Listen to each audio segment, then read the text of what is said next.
ছোট ভাই মেহরাব ফেমাস রিপনকে দেখে যা করে আজকের ভিডিওটা দেখলে বুঝতে পারবেন। আমি ঢাকা থেকে ছেড়ে আসছি নোয়াখালী সোনাপুরের উদ্দেশ্যে। তো সোনাপুর 0 পয়েন্টে যাত্রী নামিয়ে দিলাম।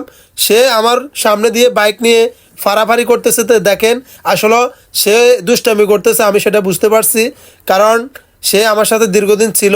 তো যাই হোক, মেহরাব অনেক ভালো ছেলে, তার বাড়ি হলো কালীতারা, অত্যন্ত ভালো ছেলে। ও দীর্ঘদিন লাল সবুজ পরিবহনে আছে, সামনে থাকবে ইনশাল্লাহ।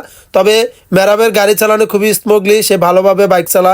তার বাইকে আমি অনেকবার উঠছিলাম, কি সে অনেক ভালো বাইক চালা। তবে আজকে আমার সামনে পড়ে একটু অ্যান্টি নিচ্ছে, মানে আমাকে দেখাচ্ছে যে ফেমাস রিপন শুধু তুমি ওটি দিতে পারো তা না, আমরাও ওটি দিতে পারি। তো যাই হোক, আজকে তার বাম্পার খুঁজে পাচ্ছি না, কারণ সে বাইক চালাচ্ছে, আমি বাস চালাচ্ছি। কারণ বাসের গতি আর বাইকের গতি কিন্তু সেম না।